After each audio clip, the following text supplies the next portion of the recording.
तो अब हम आ चुके हैं इस चैप्टर की एंडिंग पे। हमने सारी एक्सरसाइज कंप्लीट कर ली है, 10.1 से लेकर 10.4 तक हमने सारे क्वेश्चन सॉल्व किए। अब देखो कॉन्सेप्ट तो हम सब कुछ पढ़ चुके हैं, क्योंकि हम सारी एक्सरसाइज कर चुके हैं तो हम कॉन्सेप्ट हम सारे पढ़ चुके हैं। अब मिसलेनियस एक्सरसाइज आपको भी पता है कि उन सभी कॉन्सेप्ट्स का मिक्सचर होती है, तो इसलिए मैं यहाँ पर सारे क्वेश्चंस नहीं करा रही हूँ मिसलेनियस के। जो थोड़े से अलग कॉन्सेप्ट के क्वेश्चंस हैं या जो थोड़े से इंपॉर्टेंट क्वेश्चंस हैं तो हम सिर्फ वही डिस्कस करने वाले हैं।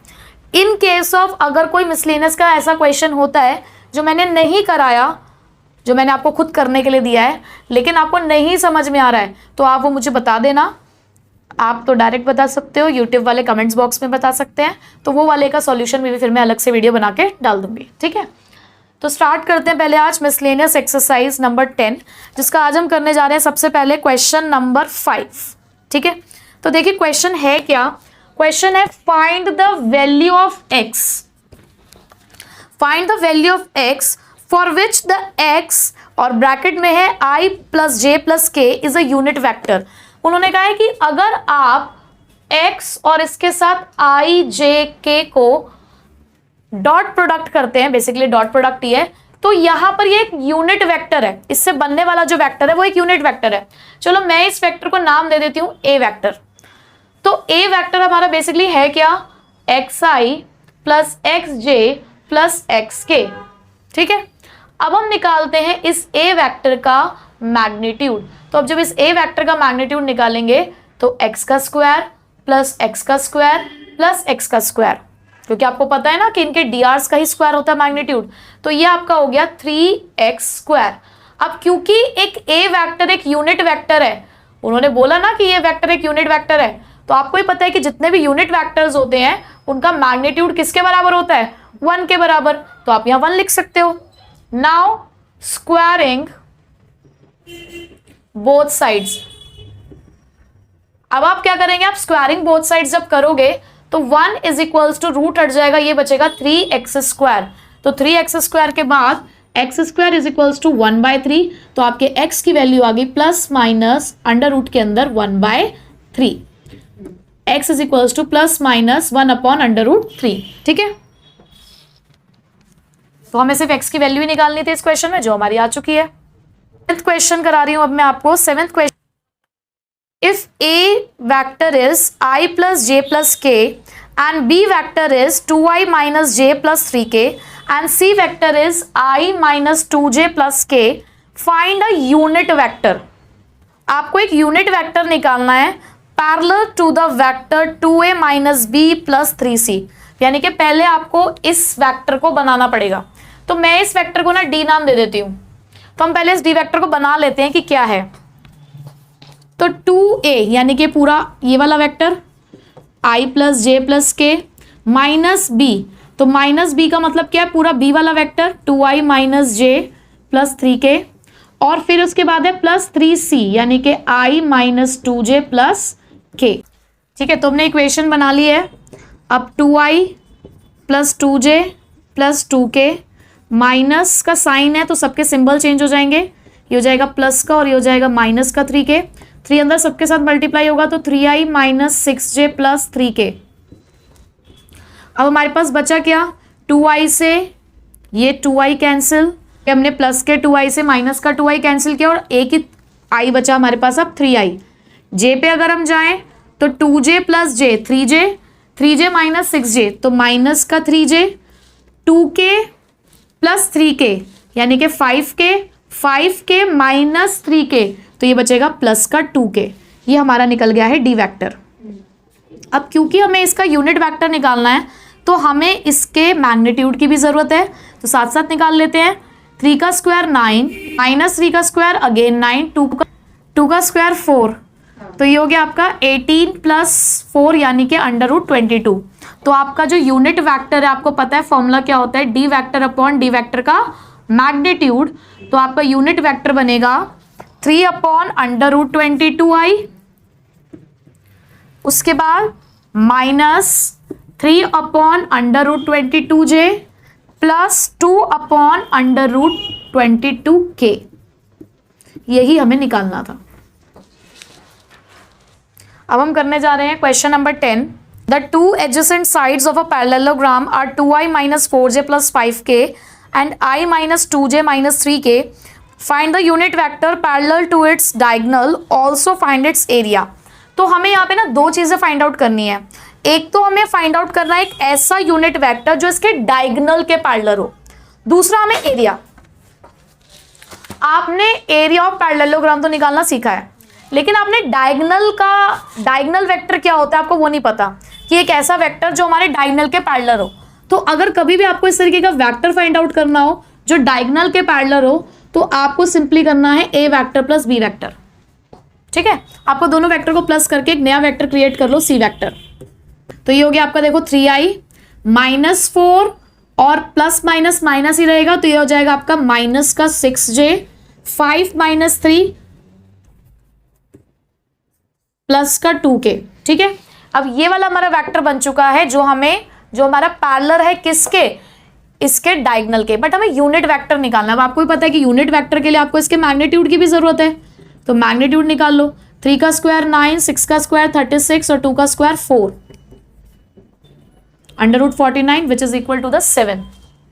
ठीक है, अब आपको क्या निकालना है, यूनिट वेक्टर. अब यूनिट वेक्टर आपको पता है क्या होता है, c vector upon c vector का मैग्नीट्यूड. तो भाई 3 अपॉन में 7i,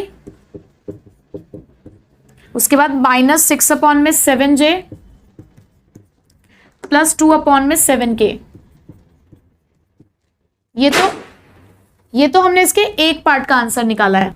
अब उन्होंने आपसे ये भी पूछा था कि आपको पैरेललोग्राम का एरिया भी निकालना है. अब एरिया ऑफ पैरेललोग्राम कैसे निकालते हो आप, ए क्रॉस बी का मैग्नीट्यूड. तो पहले ए क्रॉस बी निकाल लें हम. तो ये हो गया आपका 2 - 4 5 1 - 2 - 3. तो इसको फर्स्ट रो फर्स्ट कॉलम को हाइड करोगे. 12 + 10 -j first row second column hide, -6 - 5 plus k first row third column hide, -4 + 4. तो ये आपका बचा 22i माइनस माइनस प्लस हो जाएगा, प्लस का 11j हो जाएगा ये, और ये आपका पूरा 0 हो ही चुका है. अब आपको क्या करना है, सिर्फ एरिया ऑफ पैरेललोग्राम के लिए ए वेक्टर क्रॉस बी वेक्टर का मैग्नीट्यूड, यानी कि 22 का स्क्वायर होता है हमारा 484 और 11 का स्क्वायर होता है 121. तो ये आपका आएगा 605, जिसको आप लिख सकते हो 11 √5 स्क्वायर यूनिट्स. 12th क्वेश्चन देखते हैं, और प्लीज इस क्वेश्चन को ना आप इंपॉर्टेंट मार्क कर लेना, क्योंकि ये एक डिफरेंट टाइप का क्वेश्चन है, और जब आप प्रैक्टिस करो तो इस तरीके के क्वेश्चन एक बार आपको प्रैक्टिस करके जाने चाहिए. हालांकि मैं मिसलेनियस के जितने भी क्वेश्चंस आपको करा रही हूँ वो सारे आप एक बार प्रैक्टिस करके जाना. तो क्वेश्चन है, आपको 3 वेक्टर्स दे रखे हैं. एक है A vector i + 4j + 2k, B vector है 3i - 2j + 7k, C vector है 2i - j + 4k. Find a vector d. आपको एक डी वेक्टर निकालना है which is perpendicular to both a and b, जो कि ए और बी दोनों वेक्टर्स के परपेंडिकुलर हो. ठीक है, and c dot d is equals to 15. अब ये डी वेक्टर इन्होंने यहाँ पे मेंशन तो नहीं किया, बट ये डी वेक्टर है कौन सा, देखो यहाँ लिखा है ना, find a vector d which is perpendicular to a and b. तो वो इसी वेक्टर की बात कर रहे हैं. तो देखो कैसे करोगे आप इस क्वेश्चन को. सबसे पहले तो आप एक डी वेक्टर को लेट करो. Let d vector be xi + yj + zk. ठीक है, हमने एक डी वेक्टर को लेट कर लिया है. अब उन्होंने हमें कंडीशन दी है कि जो डी वेक्टर है ना वो ए वेक्टर और बी वेक्टर के परपेंडिकुलर है. अब हम ये पढ़ते हुए आए हैं कि भाई अगर कोई वेक्टर दूसरे वेक्टर के परपेंडिकुलर होता है तो उसका डॉट प्रोडक्ट 0 होता है. और हम यहाँ पे यूज भी डॉट प्रोडक्ट करेंगे क्योंकि हमें यहाँ पे कंडीशन डॉट प्रोडक्ट के साथ दी गई है. ठीक है, तो करते हैं इसको सॉल्व. सबसे पहले हम क्या करेंगे, हम मान के चलते हैं कि a डॉट डी 0 के बराबर है. मान के क्या चल रहे हैं, ये कंडीशन हमें क्वेश्चन में गिवन है. एट दिस वो जो डी वेक्टर है वो सिर्फ ए और बी के परपेंडिकुलर है, तो ए और बी के साथ डी वेक्टर का जो डॉट प्रोडक्ट है वो 0 होगा.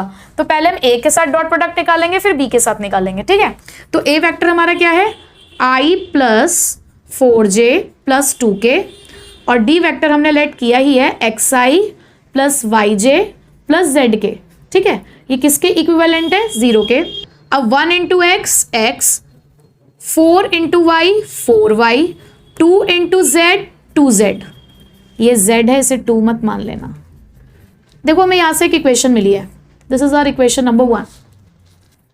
अब इसी का डॉट प्रोडक्ट हम चेक करेंगे किसके साथ, इसी का डॉट प्रोडक्ट डी वेक्टर के साथ क्या है 0, बी वेक्टर और डी वेक्टर का डॉट प्रोडक्ट 0 क्योंकि ये परपेंडिकुलर है बी वेक्टर के भी। तो 3i minus 2j plus 7k और डी वेक्टर क्या है हमारा xi plus yj plus zk। अब 3 into x 3x minus 2 into y minus 2y 7 into z plus 7z is equals to 0। ये हमारी बनी इक्वेशन नंबर 2। अब तीसरी कंडीशन हमारी, तीसरा उन्होंने बोला कि सी वेक्टर के साथ डी वेक्टर का डॉट प्रोडक्ट 0 के बराबर नहीं है, 0 के बराबर नहीं है, किसके बराबर है 15 के बराबर है। तो ठीक है 2i minus j plus 4k और डी वेक्टर क्या है xi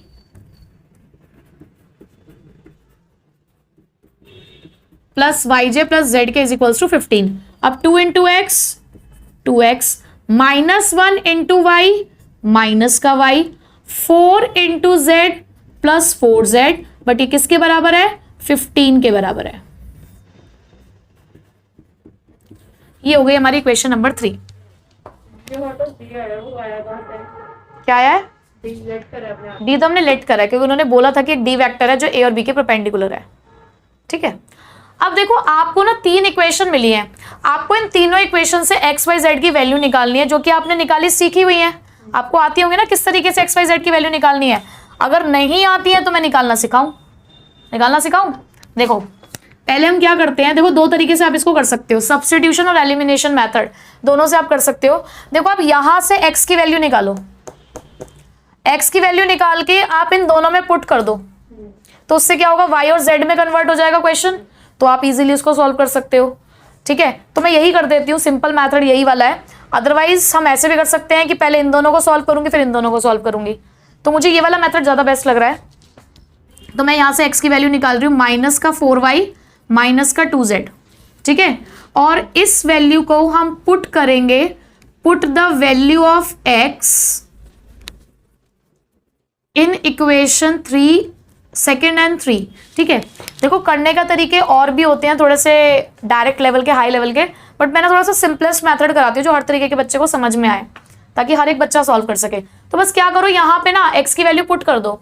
जब यहाँ पर x की वैल्यू देखो पुट करोगे, यहीं पे हम हल्का सा कैलकुलेशन कर लेते हैं भाई, 3 into minus 4y minus 2z minus 2y plus 7z is equals to 0। तो देखो क्या बचा हमारे पास यहाँ पे माइनस, तो मैंने यहाँ पर x की जगह पर माइनस का 4y और माइनस का 2z पुट कर दिया है, तो क्या बचा माइनस का 12y माइनस का 6z माइनस का 2y और प्लस का 7z इज इक्वल्स टू 0।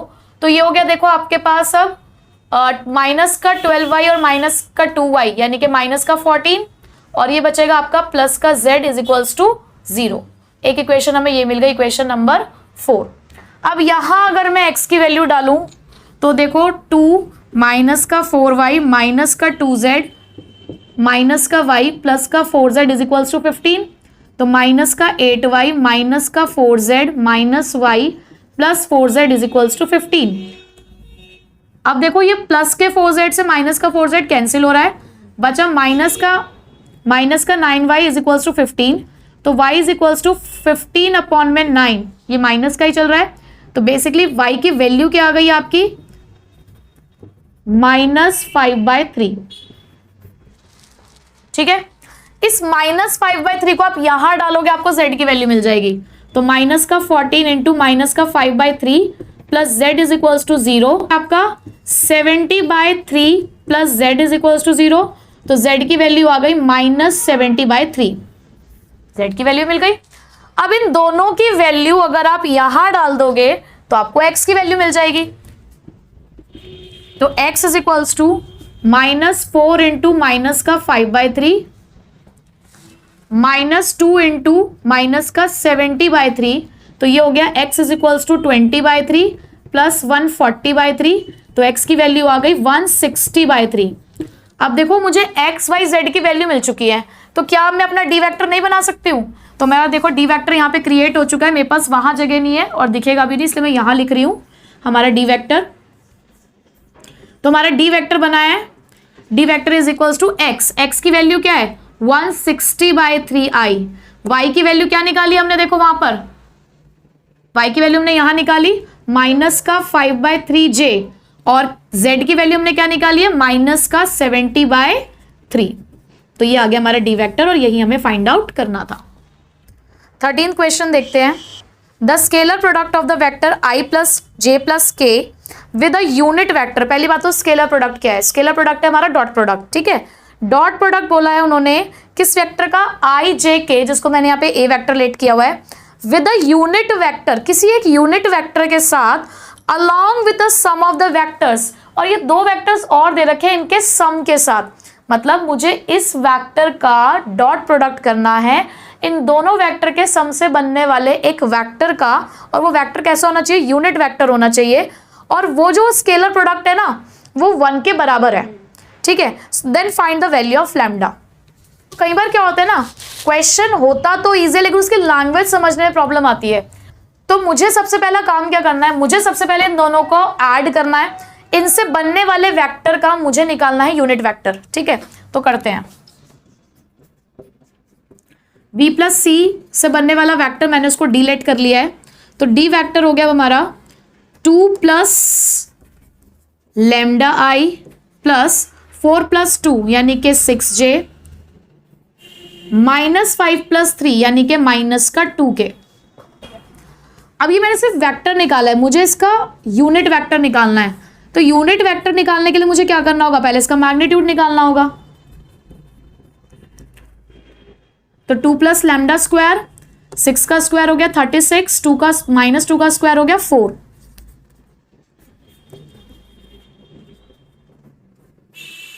ये हो गया प्लस 40, ठीक है।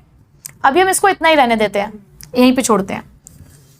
अब हम इसको यूनिट वेक्टर की फॉर्म में लिखते हैं।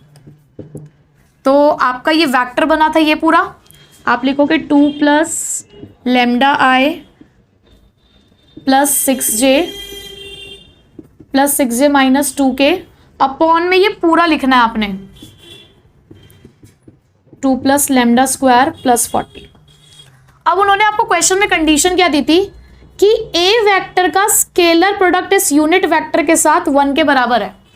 तो भाई मेरे पास ए वेक्टर क्या है, i प्लस जे प्लस के, और मैंने डी वेक्टर बनाई दिया है 2 plus lambda i plus 6j minus 2k upon में 2 प्लस लैम्डा स्क्वायर प्लस 40, ये किसके बराबर है, 1 के बराबर है। अब मैं क्या करती हूँ, मैं इस पूरे को उधर लेकर चली जाती हूँ, ठीक है, क्रॉस मल्टीप्लाई करके, और इनका आपस में स्केलर प्रोडक्ट कर देती हूँ। तो 1 इंटू 2 प्लस लैम्डा क्या बचेगा, 2 प्लस लैम्डा, फिर उसके बाद 1 इंटू 6 प्लस का 6, 1 इंटू माइनस 2 माइनस 2, और ये पूरा उधर जा ही चुका है अंडर रूट के अंदर। अब यहां पे मेरे पास क्या बचा है, यहां मेरे पास बचा है लैम्डा प्लस 6, और इधर मेरे पास ये अंडर रूट के अंदर पूरा एज इट इज है। अब हम क्या करते हैं, अब हम करते हैं स्क्वायरिंग बोथ साइड्स, क्योंकि भाई रूट को हटाने का मेरे पास एक यही तरीका है। अब जब आप रूट हटाओगे मतलब स्क्वायरिंग बोथ साइड्स करोगे तो ये हो जाएगा लैम्डा प्लस 6 का स्क्वायर, और इधर से हमारा रूट हट जाएगा। अब इनको ओपन करते हैं, a प्लस बी का whole square, a square plus b square plus 2ab, इधर भी a square plus b square plus 2ab plus 40। अब भाई आप क्या कर सकते हो, लैम्डा के स्क्वायर से लैम्डा का स्क्वायर कैंसिल। अब हमारे पास क्या क्या बचा है, हमारे पास बचा है 36 plus 12 lambda is equals to 4 lambda plus 44। तो भाई 12 लैम्डा माइनस 4 लैम्डा ये इधर आ गया है, 44 माइनस 36, तो ये बचा 8 लैम्डा इज इक्वल्स टू 8, तो लैम्डा की वैल्यू क्या आ गई है 1, और यही हमें फाइंड आउट करना था, ठीक है। हम थोड़ा सा पीछे चलते हैं और एक क्वेश्चन नंबर 6 भी कर ही लेते हैं, क्योंकि थोड़ी सी एक बार डिफरेंट है इसके अंदर, क्योंकि ऐसा क्वेश्चन पीछे भी आया था लेकिन उसमें हमें ज़्यादा कुछ खास नहीं करना था, इसमें एक कंडीशन उन्होंने बदल दी है। अब क्या है question number 6, find a vector of a magnitude 5 units. हमें एक वेक्टर निकालना है जिसका मैग्नीट्यूड 5 यूनिट्स हो and parallel to the resultant of the vectors, और ये जो दो वेक्टर्स हैं इन दोनों वेक्टर्स के पैरेलल हो वो वेक्टर। तो पैरेलल के लिए आपको करना क्या है, आपको इन दोनों वेक्टर्स का सम करना है। आपको एक रिजल्टेंट वेक्टर चाहिए जो इन दोनों वेक्टर्स के पैरेलल हो, तो आपको इसके लिए इन दोनों का क्या करना है, सम करना है। तो आप सी वेक्टर बना लो एक सम करके, 3i 3 - 2 ये हो जाएगा आपका प्लस का j, और ये k तो हमारा कैंसिल ही हो गया। अब इसका मैग्नीट्यूड निकाल लो क्योंकि आपको एक यूनिट वेक्टर क्रिएट करना होगा। तो 3 का स्क्वायर 9, 1 का स्क्वायर 1, ये आ गया आपका 10। अब आपको क्योंकि यूनिट वेक्टर बनाना है तो यूनिट वेक्टर का फॉर्मूला आपने लगाया, 3/√i प्लस 1/√j। बट बात यहां खत्म नहीं होती है। अब आपने ना मुझसे एक क्वेश्चन नहीं पूछा कि मैम उसने एक वेक्टर निकालने के लिए बोला था, आपने यूनिट वेक्टर क्यों निकाला, आपने एक ऐसा वेक्टर क्यों निकाला जिसका मैग्नीट्यूड 1 होता है। तो उसके पीछे रीजन ये है कि उन्होंने बोला है कि एक ऐसा वेक्टर जिसका मैग्नीट्यूड 5 हो। अगर मेरे पास एक ऐसा वेक्टर होगा जिसका मैग्नीट्यूड 1 है तो मैं उससे अगर 5 से मल्टीप्लाई कर दूं तो मुझे एक ऐसा वेक्टर मिल जाएगा जिसका मैग्नीट्यूड 5 है। तो किसी भी ऐसे वेक्टर को निकालने के लिए जिसका मैग्नीट्यूड 5 हो उसके लिए पहले मुझे एक यूनिट वेक्टर निकालना पड़ेगा। तो इसीलिए मैंने यहाँ पे एक यूनिट वेक्टर निकाला है। अब मैं इसको 5 से मल्टीप्लाई कर देती हूँ बोथ साइड्स।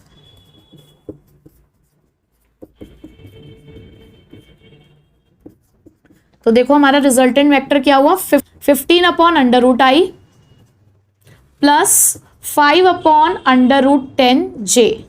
अब ना आपको पीछे जो आंसर मिलेगा बुक के पीछे वो ये नहीं मिल रहा है, ठीक है। आप लेकिन एग्जाम में आंसर यहां तक छोड़ के आओगे, कोई प्रॉब्लम नहीं है। उन्होंने क्या किया है, उन्होंने रैशनलाइज कर दिया है। उन्होंने √10 से मल्टीप्लाई और √10 से डिवाइड किया इसको।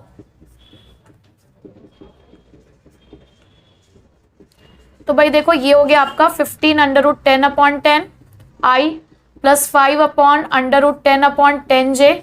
तो अगर आप इसको अब थोड़ा सा और सिंप्लीफाई करते हो तो ये आपका बच जाएगा यहाँ पे 3/2 और ये बच जाएगा 1/2। तो पीछे आपको आंसर इस तरीके से दे रखा है 3/2√10i प्लस 1/2√10j, ये आंसर मिलेगा आपको, ठीक है।